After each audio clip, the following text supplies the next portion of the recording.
This is Syllabrew. Get smart with me as we learn 5 vocabulary words worth knowing in just a few minutes. 5 smart words for AI data centers and the power grid. Artificial intelligence may feel like software floating somewhere in the cloud, but every AI answer begins inside a physical building filled with computer chips, cables, cooling systems, and electrical equipment. These buildings are data centers, and the AI boom is rapidly becoming an electricity story. The U.S. Department of Energy estimated that data centers consumed about 4.4% of American electricity in 2023 and could consume between 6.7 and 12% by 2028. Understanding this expansion requires more than knowing how AI works. We also need the language of power plants, utility systems, and electric bills.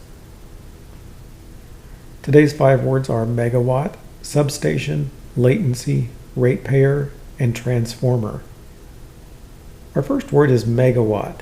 A megawatt is a unit of power equal to 1 million watts. A household light bulb may use around 10 watts. A large data center can require hundreds of megawatts, placing its electricity needs closer to those of a city than an ordinary commercial building. When a company announces a 500 megawatt data center, that number describes the facility's potential demand for electricity at a given moment. It does not mean the center will necessarily consume its maximum capacity continuously, but it shows the enormous scale of the project. An example sentence: the proposed AI data center could require several hundred megawatts of power once fully operational. Megawatt is becoming a political and economic word because access to that much electricity can determine where a data center is built. Our second word is substation. A substation is a facility that changes electrical voltage and directs power through different parts of the grid. Electricity travels efficiently across long distances at extremely high voltage. Before that electricity can enter homes, businesses, or data centers, substations help reduce the voltage and route that power toward its destination.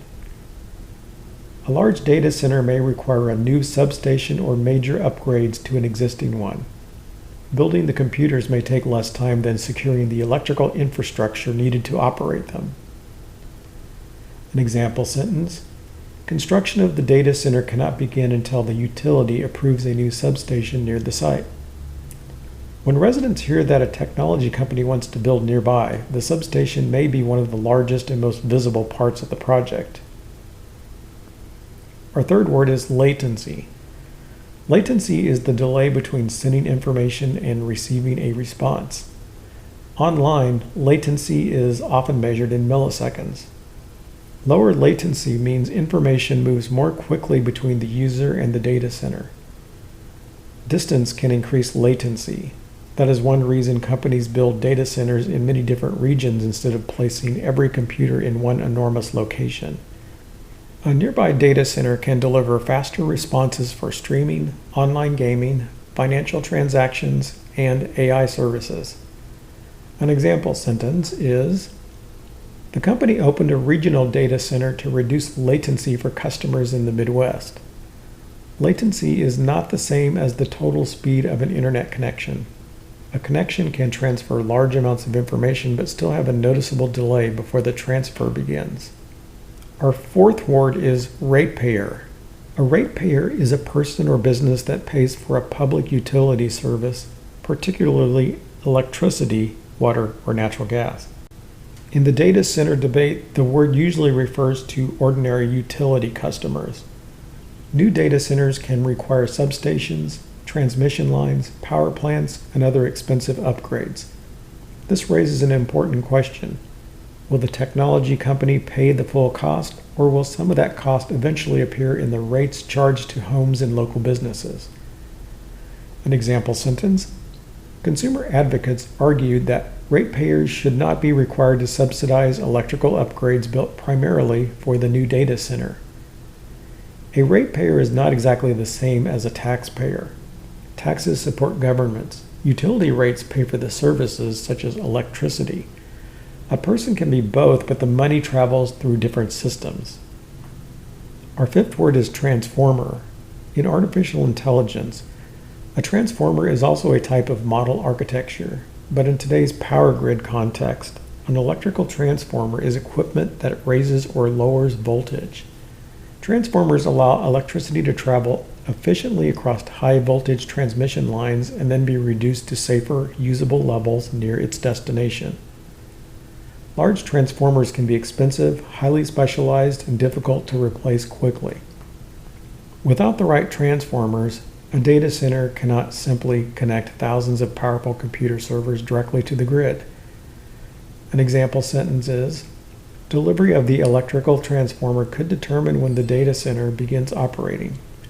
Transformers are found throughout the electrical system, from enormous utility installations to smaller units mounted on neighborhood poles. Let's review. A megawatt measures a large amount of electrical power. A substation changes voltage and directs electricity through the grid. Latency is the delay between sending the information and receiving a response. A ratepayer is a customer who pays a utility bill. And a transformer raises or lowers electrical voltage. Here is one sentence using all 5 of those words. The company needed hundreds of megawatts, a new substation, and a massive transformer to reduce latency for its AI customers, while local ratepayers questioned who would pay for the electrical upgrades. Artificial intelligence may be digital, but its growth depends on very physical resources: land, electricity, steel, copper, cooling systems, and access to the power grid. Understanding these 5 words makes it easier to recognize what is really being discussed when a new AI data center is proposed. The story is not only about smarter computers, it is also about infrastructure, public policy, and who controls the electricity needed to build the next technological economy.